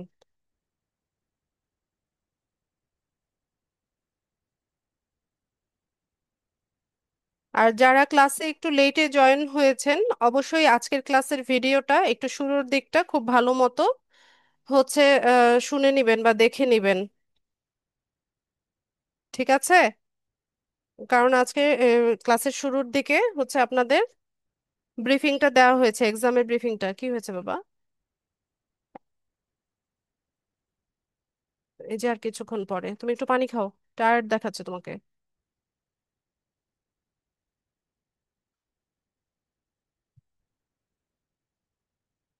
আচ্ছা, তো আপনাদের বৃহস্পতিবার দিনই তো ক্লাস। বৃহস্পতিবার দিন এক্সামের প্রিপারেশনের জন্য ক্লাস বন্ধ থাকবে। রোববার দিন রাত 9টা বাজার 5 মিনিট আগে আমি গ্রুপে একটা পোস্ট করব। ওই পোস্টের মধ্যে প্রশ্নের লিংক দেওয়া থাকবে। রাত 9টা থেকে রাত 12টা পর্যন্ত আপনাদের হাতে সময় থাকবে। 40 মিনিট সময় হাতে নিয়ে যে কোনো টাইমে এক্সামটা কমপ্লিট করবেন। কমপ্লিট করে সাবমিট করার পর সেখানে ভিউ রেজাল্ট বা ভিউ স্কোর দেখাবে, সেখানে আপনাদের অ্যান্সার শিটটা আপনারা নিজেরা মূল্যায়ন করবেন। তো আমি আবারও বলি, এটা একটা সেলফ ইভালুয়েশন। নিজেকে নিজে মূল্যায়ন করেন কতটুকু শিখেছেন। অবশ্যই লাস্ট ক্লাস ভিডিওগুলো দেখেন, কারণ আপনাদের মিড টার্ম এক্সামের পরে ইনশাল্লাহ আমরা মার্কেট প্লেসে অ্যাকাউন্ট ক্রিয়েট করব। তো সেজন্য আপনাদের ক্লাস ভিডিওগুলো দেখা খুবই জরুরি। পাশাপাশি এই যে কাজগুলো আপনাদের এখনো পেন্ডিং আছে, সেগুলো সবাই এটা কাজগুলো কমপ্লিট করার চেষ্টা করেন। ঠিক আছে, তো অবশ্যই সবাই ক্লাস ভিডিওগুলো দেখবেন, পাশাপাশি ডিজিটাল মার্কেটিং নিয়ে একটু পড়াশোনা করতে পারেন, ফ্রিল্যান্সিং নিয়ে জানতে পারেন, টেকনোলজি নিয়ে পড়াশোনা করতে পারেন। এগুলো তো বললাম। 25টা থাকবে এমসিকিউ আর 5টা থাকবে শর্ট কোয়েশ্চেন। এখানে দিতে বলি নাই তো। সার্চ করবেন, সার্চ করে হচ্ছে যার যারটা জমা দিবেন। আচ্ছা, আপনাদের কারো কোনো প্রশ্ন থাকলে হ্যান্ড রেজ করেন।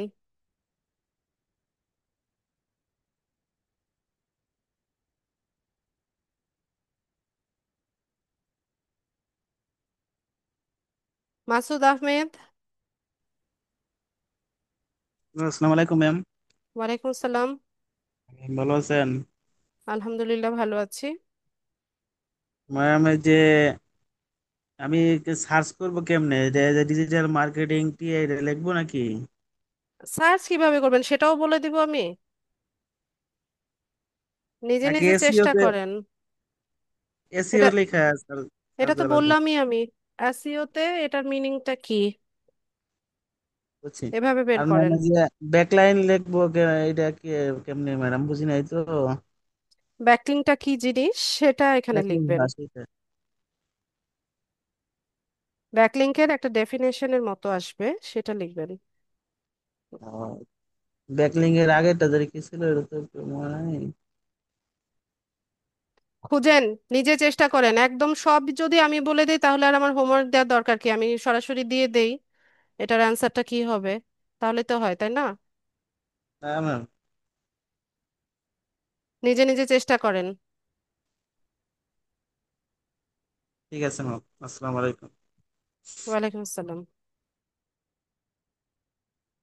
খাদিজা, ম্যাম, ব্যথা যেদিন পেয়েছো? পরীক্ষা হবে সেদিন কি তোমাকে মানে বললাম যে ছোটাছুটি করো না। যখন বসো। কি আপু, বুঝি নাই, বলেন আবার। যখন পরীক্ষা হবে, প্রশ্ন যখন দিবেন তখন তো ওই 40 মিনিটের মধ্যে আমি প্রশ্ন দেখতে পাবো না, তা আগেই দেখতে পাবো। আপনি যখন লিংকে ক্লিক করবেন তখন থেকে আপনার 40 মিনিট টাইম শুরু হবে।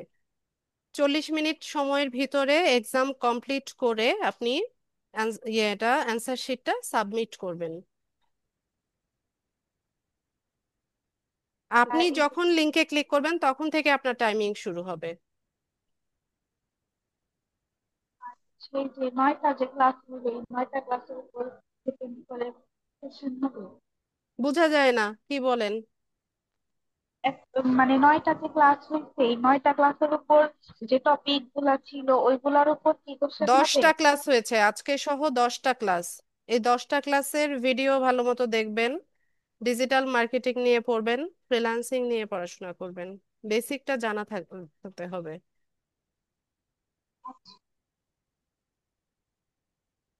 ঠিক আছে।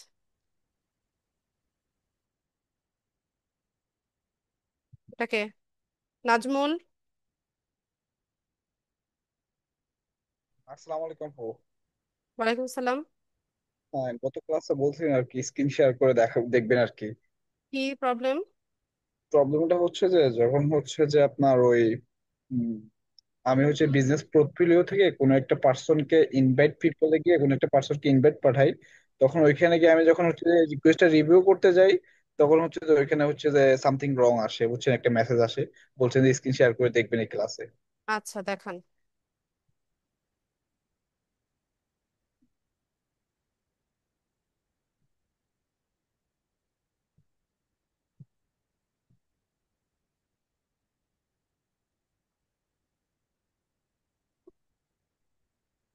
তো দেখতে পাচ্ছেন?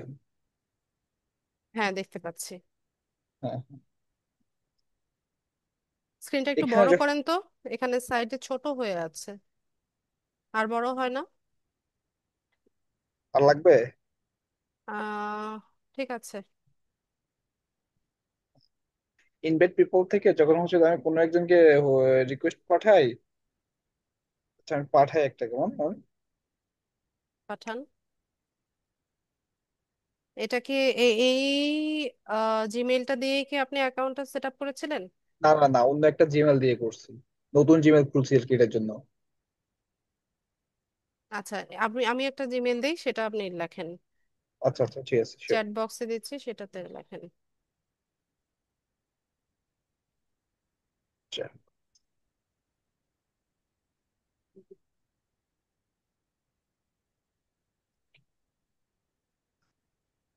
জি ম্যাম।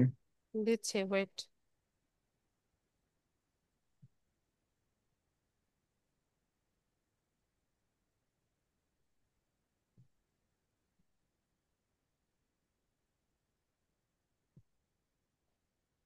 আমার এখানে @, বাটনটা কাজ করতেছে না। আপনি আচ্ছা, এখানে এটা আমি দিয়ে নিব। টা বসিয়ে দেন।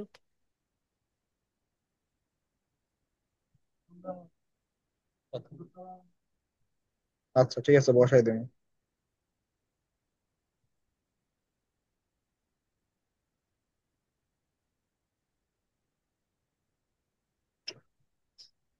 ওয়েট, আপনি ইমেল ঠিক লিখেছেন?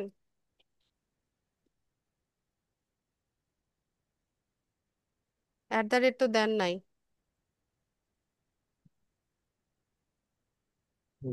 .com, ওকে।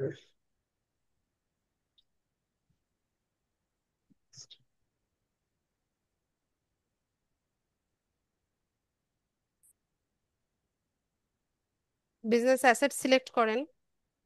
অ্যাসেট তো আমি তৈরি করি নাই, এই জন্য একটা অ্যাড অ্যাকাউন্ট তৈরি করা আছে আর কি। আমি হচ্ছে যে অ্যাসেট নামে কোনো পেজ তৈরি করি নাই আর কি। আচ্ছা, ওকে করেন। অ্যাসেট নামে কোনো পেজ হবে না, এখানে পেজগুলোকে অ্যাসেট বলে। কই হ্যাঁ, ইনভিটেশন তো আসলো। হ্যাঁ, আসছে। আসার পর যখন রিভিউ করতে যায় তখন ওইখানে সামথিং রং আসে আর কি, আমার মেল গুলো দিয়া।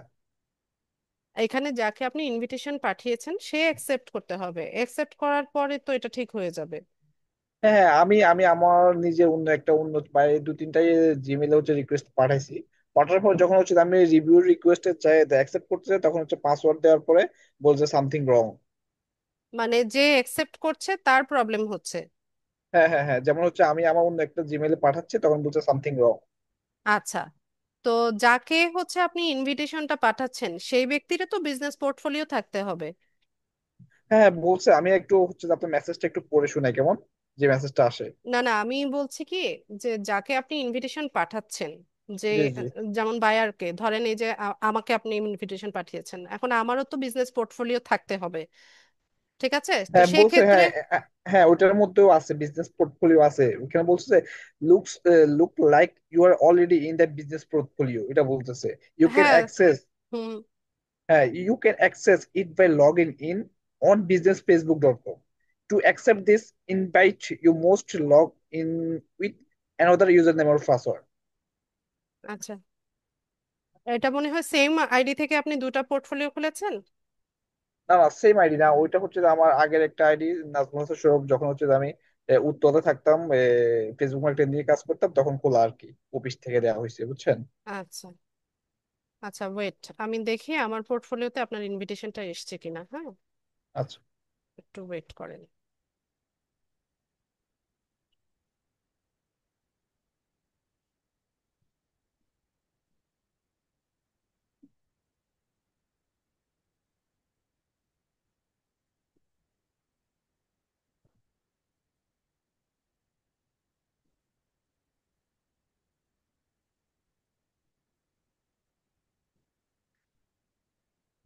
কিসের অ্যাক্সেস দিয়েছেন?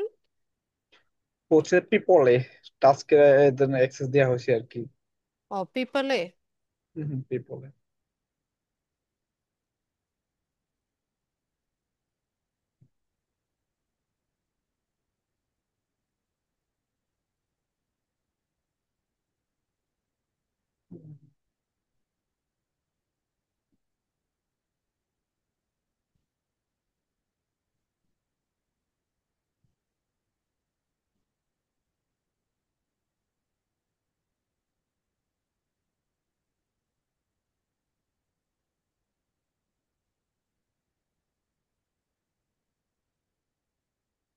আপনার রিকোয়েস্ট তো আমি দেখি না, অন্যদের তো দেখতে পাচ্ছি।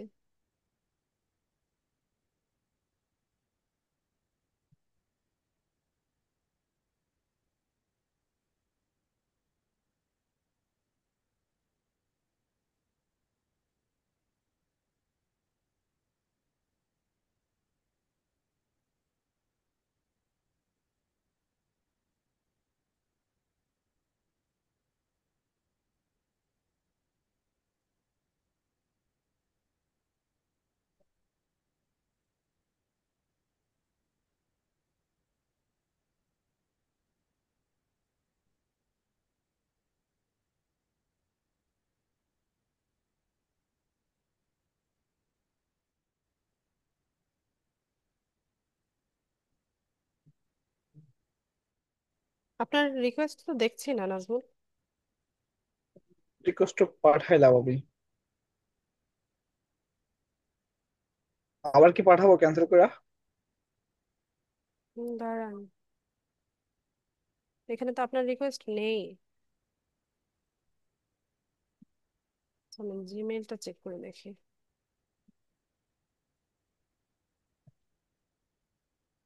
আচ্ছা, পেয়েছি। গ্লোবাল সাপোর্ট বিজনেস পোর্টফোলিও, এটা আপনার? জি জি জি, এটা আমার। মানে হচ্ছে ওয়ার্নিংটা এটা আসে, আমি হচ্ছে স্ক্রিন দেখতে পাচ্ছি কিনা আমি জানি না, দেখেন সামথিং ওয়ান্ট রং, আচ্ছা। এইটা আসে আর আচ্ছা, আপনি স্ক্রিনটাও বন্ধ করেন, আমি স্ক্রিনটা শেয়ার করি। স্ক্রিনটা বন্ধ আচ্ছা আচ্ছা। করেন আপনি। দেখি প্রবলেমটা কোথায়।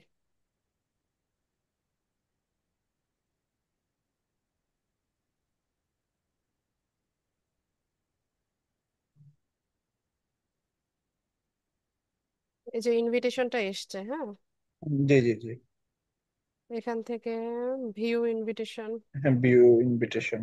দাঁড়ান দেখে নি।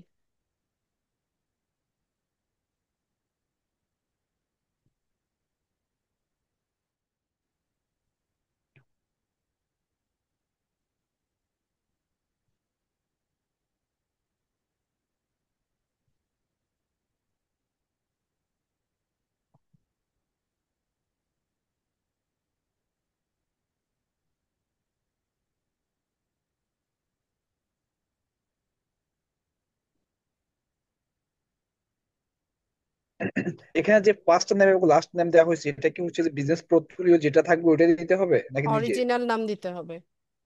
মানে যেটা, যে পোর্টফোলিও আমরা ক্রিয়েট করছি ওইটার নাম নাকি নিজের অরিজিনাল নাম? পোর্টফোলিওতেও তো আপনার অরিজিনাল নামই ব্যবহার করতে হবে। হ্যাঁ হ্যাঁ হ্যাঁ।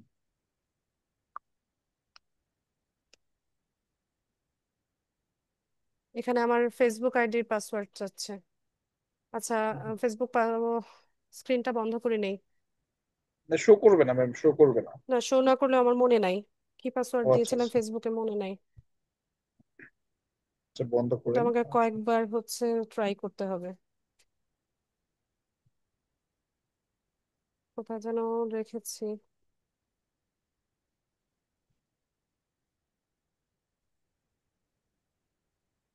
খুঁজে বের করতে হবে, নোটপ্যাডে রাখা। আচ্ছা, স্ক্রিন আপাতত 1 মিনিটের জন্য অফ করে দেন, সমস্যা নেই।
লোড হতেই এত টাইম নিচ্ছে।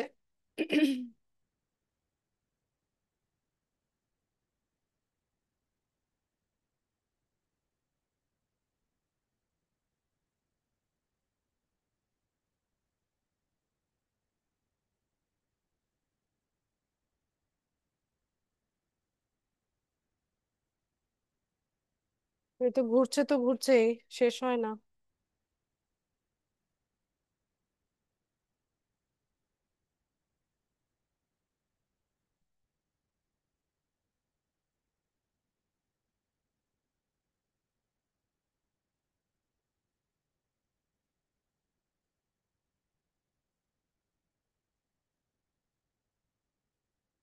শেষ হচ্ছে না এটার ঘোরাঘুরি।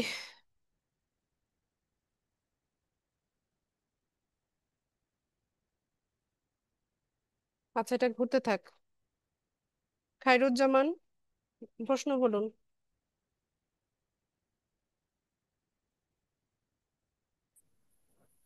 আসসালামু আলাইকুম ম্যাম। ওয়ালাইকুম আসসালাম। ম্যাম, আমি জানতে চাইছিলাম যে আমাদের লিঙ্কডইন অ্যাকাউন্ট তো রিস্ট্রিক্টেড হয়ে আছে, সেক্ষেত্রে পরীক্ষায় কতদূর কি প্রভাব পড়বে? পরীক্ষায় কোনো প্রভাব পড়বে না। যদি লিঙ্কডইন প্রোফাইলের ইউআরএল দিতে বলে, তো সেক্ষেত্রে একটু প্রবলেমে পড়বেন। তো আপনার অ্যাকাউন্ট রেস্ট্রিক্টেড, সেটা লিখে দিবেন। ও আচ্ছা। আর আরেকটা হচ্ছে যে এই যে আম, মানে নম্বর মূল্যায়ন, যে শর্ট প্রশ্নের উত্তর, আমারটা আমি কিভাবে মূল্যায়ন করব? মানে আমি তো আমার সেরাটাই লেখার চেষ্টা করব, তার মানে কি আমি পাশে পাশে ধরে নিব এরকম, নাকি ওইখানে কোনো ওখানে সিমিলার? অ্যান্সার দেখাবে। ওখানে কারেক্ট অ্যান্সার যেটা মানে সেট করে দেওয়া হয়েছে সেটা আপনার শো করবে। তো আপনি ও, যদি কারেক্ট অ্যান্সারটা লিখে থাকেন, সেটা আপনি 5 মার্কস করে কাউন্ট করে নেবেন। ও, আচ্ছা ম্যাম, ঠিক আছে, এটাই। থ্যাংক ইউ, আসসালামু আলাইকুম। ওয়ালাইকুম আসসালাম। নাজমুল, এটা তো লোডই হচ্ছে না। মাইক্রোফোন আনমিউট করুন। আপনার এখানে সময় দিচ্ছে না বুঝতেছি না। আমার এখানে একটু লোড নেয়, ঠিক আছে, বাট হচ্ছে যে লোড নেওয়ার পরে হচ্ছে উপর দিয়ে সামথিং ওয়ান্ট রং এরকম একটা মেসেজ আসে। মেসেজটা তো আপনার দেখাইলাম। এখানে তো মেসেজটা কিছুই কি আবার হচ্ছে শুরু করবো আমি? না। আরেকবার ট্রাই করব। চেষ্টা করে দেখো।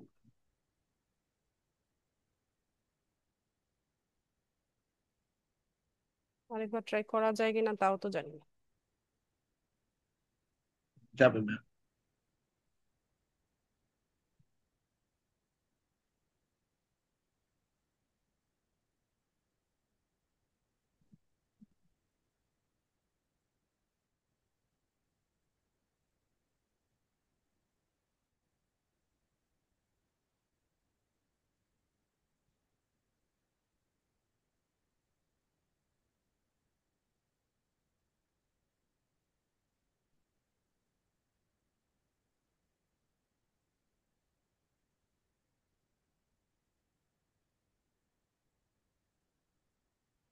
কই, আসলো তো এবার। আমার এখানে ওই মেসেজটা কেন আসে বারবার? প্রায় 3টা যে মেল দেওয়া হচ্ছে ট্রাই করছি। সম্ভবত আপনার ওখানে হচ্ছে সেম, মানে আপনি নিজেকে নিজে অ্যাক্সেস দিতে চাচ্ছেন, সেটার জন্য হয়তো বা।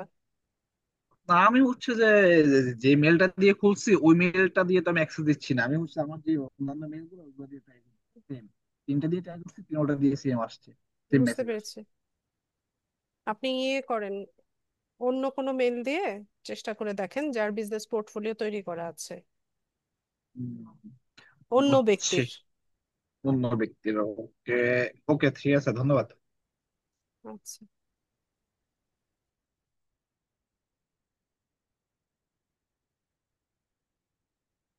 আর কারো কোনো প্রশ্ন আছে কিনা?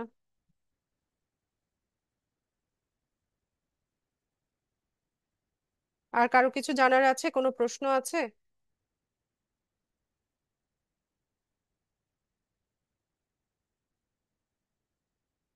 মাইশা,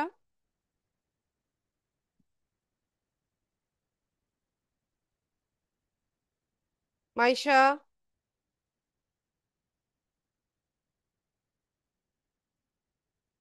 কি ব্যাপার? মাইক্রোফোন আনমিউট করুন। মাইশা,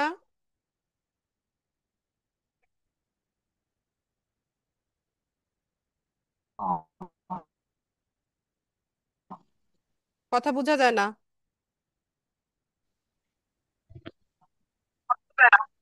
আপু নেটের সমস্যা আছে আমার এখানে। বলতেছে কি আপু আমি অসুস্থ 2-3 দিনের বেশি, বুঝছেন? তো সে লিঙ্কডিন আইডিটা এখনো সেট আপ করতে পারিনি, তো কোনো সমস্যা হবে? কি কি করতে পারলে সমস্যা হবে? আপু লিঙ্ক, খেয়ালে শোনা যাচ্ছে না? লিঙ্কডইন সমস্যা হবে। হ্যাঁ, আপনি লিঙ্কডইন লাগবে না আপনার? ক্রিয়েট করে নেন, চেষ্টা করেন। সমস্যা আপু হবে না, আমি কিন্তু আপনার তো এটা অসুস্থ লাগবে। ছিলাম। ঠিক আছে, আগে সুস্থ হন তাহলে। সুস্থ হন, তারপর করেন।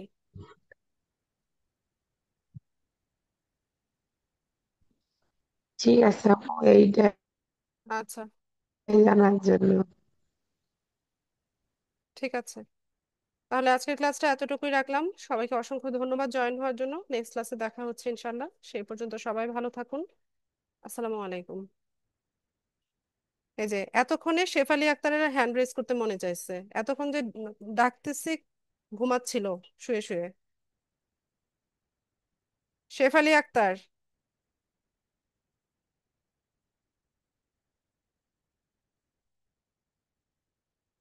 শেফালি আক্তার,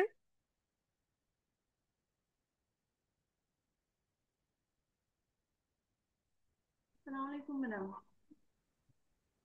প্রশ্ন বলুন। জি ম্যাডাম, আমি পোর্টফোলিওটা নিজে নিজে চেষ্টা করছিলাম খোলার জন্য, কিন্তু ম্যাডাম আমি এটা কি হয়েছে আমি জানি না। এই যে এটা আমি লগ ইন করতে পারতেছি না। একটা ইমেল আসছিল, ওটা কি রেস্ট্রিক্ট হয়েছে নাকি আমি আসলে করতেছি না। আমি লগ ইন করতে পারতেছি না ম্যাডাম। কিভাবে ইমেলটা পড়েন, করবো? যে ইমেলটা এসছে এটা একটু পড়েন, পড়ে বোঝার চেষ্টা করেন ইমেলে কি লিখেছে। যদি রেস্ট্রিক্টেড থাকে সেখানে আপনার এনআইডি কার্ডের ছবি, স্মার্ট কার্ডের ছবি দিয়ে এটাকে ভেরিফাই করেন। কিন্তু ম্যাডাম এটা তো আমি লগ ইনই করতে পারতেছি না। আরে লগ ইন তো পরে করবেন। আপনি বললেন না একটা ইমেল এসছে, ইমেলটা পড়েন। ওখানে এটা রেস্ট্রিক্টেড কিনা সেটার মেইল হয়তো হয়তো বা থাকতে পারে। এটা আমি আপনার মেসেঞ্জার দিয়েছিলাম। এটা আপনি নিজে পড়েন, বুঝেন না? ওইটা পড়ে ম্যাডাম, দেখেন যে রেস্ট্রিক্টেড কিনা, আপনাকে এনআইডি ভেরিফিকেশন করতে বলছে কিনা।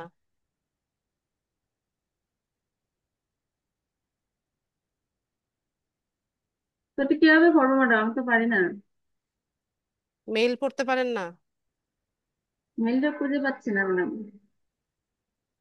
খুঁজে বের করেন, যদি রেস্ট্রিক্টেড থাকে সেটা ভেরিফাই করেন।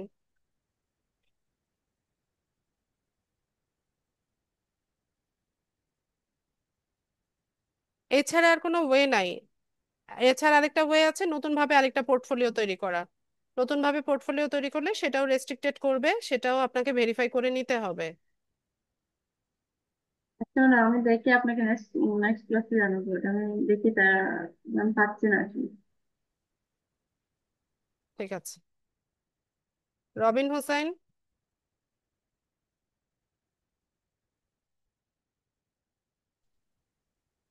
আসসালামু আলাইকুম ওয়ালাইকুম আসসালাম। ম্যাডাম। আমি ওই আমার গুগলে বিজনেস মেটা পোর্টফোলিওটা ওপেন হয়, কিন্তু আমি যে মোবাইল প্লে স্টোর থেকে অ্যাপসটা নামাইছি, হ্যাঁ।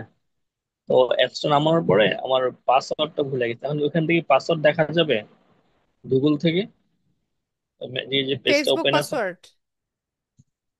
না না, ওটা কি ফেসবুক পাসওয়ার্ড দিলেই ওপেন হবে? এই যে যে মেটা বললাম যে অ্যাপস নামাইছি, ওটার তো কোনো পাসওয়ার্ড নাই ওখানে। পাসওয়ার্ড বলতে আপনার ফেসবুক পাসওয়ার্ডই জানতে চাইছে। ওখানে চাচ্ছে আপনার ফোন নম্বর বা ইমেল আর পাসওয়ার্ড চাচ্ছে, এটা কি আমি ফেসবুকটা দিলে হইব? হ্যাঁ, ফেসবুকেরটা দিয়ে ঢোকেন। আচ্ছা আচ্ছা।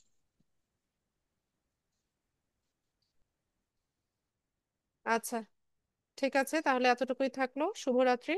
আসসালামু আলাইকুম।